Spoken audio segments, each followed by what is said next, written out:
Today, let's talk about receiving. So in release and receive, release is just the first part. There's a really big part after that, receiving. So we hear a lot about letting go, surrendering.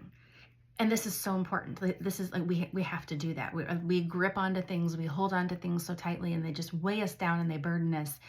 And so this idea of letting go is so important. But then what? Sometimes when we let go, we feel like we're just lost.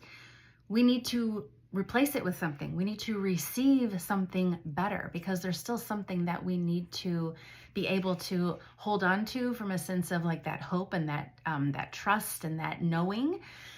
So when we are releasing something, we need to replace it with something better. So yesterday I talked about releasing anxiety. And with anxiety, we talked about it being this, worst case scenario, just everything is what if this, what if that, and it gets us in this anxious state and this just dis-ease, and it makes us sick. It's just an awful feeling. And when we make the intentional conscious choice to release that, meaning, all right, I'm releasing this worry, this rumination, this constant story I'm telling myself, right? If I'm going to release that, what am I replacing it with?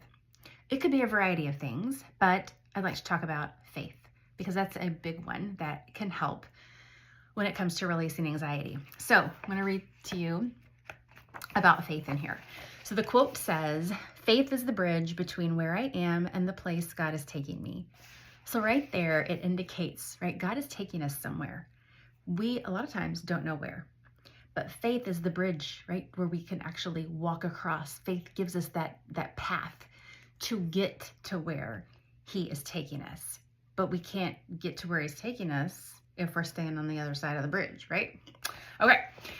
Faith is more than just belief. It is trust in action. Okay, let's just stop there. Faith is not just saying you got faith or that you believe something. It doesn't really mean much to believe something if you're not demonstrating it, right? I can say, well, I believe that chair is going to hold me, but I'm not going to sit down in it. Well, that kind of makes you think that I don't really believe it's going to hold me. So faith is active. It requires action. Active faith is not simply hoping for the best. It is confidently moving forward, even when the outcome is unknown.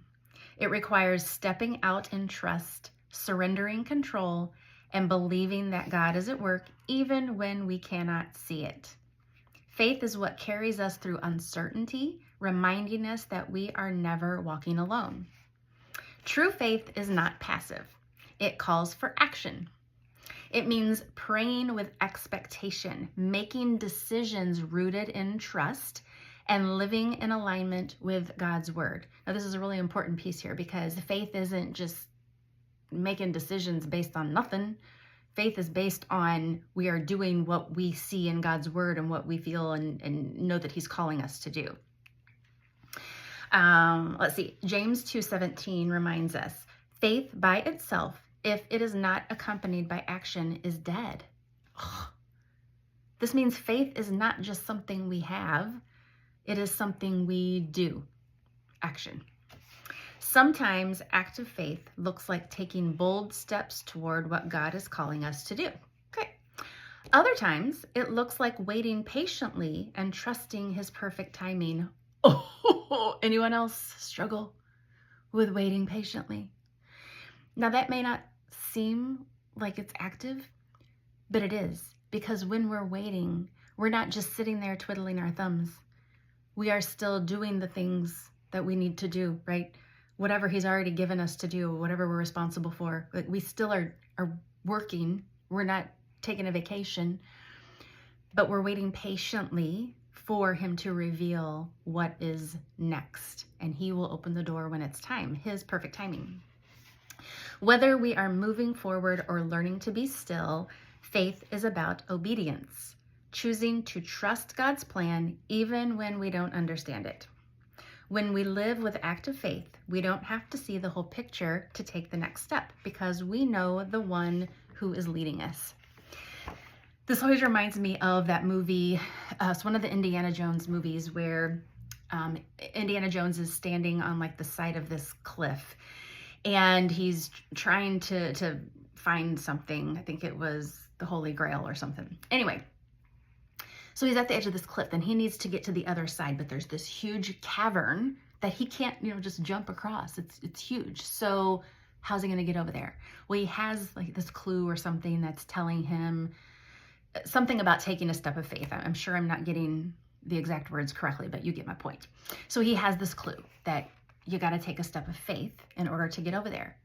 So as scared as he was, Indy raises his foot and he steps out into nothingness. And when he sets his foot down, it lands on a bridge that was there, but he couldn't see it. That's what it feels like sometimes when we are taking a step of faith. It feels like we are stepping into our doom. We're like it's not going to work out. Who knows what's going to happen? And it's so scary. But when we take that step of faith, God provides the path. He provides that landing, that bridge for us to get to where he is taking us. So faith is active. It requires us demonstrating what we say. Don't just say it, do it. And knowing that that's hard, but that is the bridge. That is where faith is so powerful, and where the outcome that we get to is so much more rewarding, because we went through that hard work of trusting God and knowing he has our best interest in mind and he will not lead us astray. So yesterday when I talked about anxiety, releasing anxiety, when we release something like that, we want to receive faith. Faith gives us that assurance that even if something happens, even if things go wrong, even if whatever, faith allows us to know that we are going to be okay, because God has a plan. He has a purpose for us, because he has a purpose for us to do what his purpose is. And if we follow and step out in faith, he will get us there. So I hope that was encouraging to you. Maybe someone needed to hear that today. If you're struggling with something where you're just kind of stuck, feeling like you need to move forward, but you're just scared to take that step. I always encourage, be prayerful about it. Seek God. If you're not feeling peace about something, really consider that. But if God's nudging you and telling you to take a step forward, take a step. All right. Have a great day.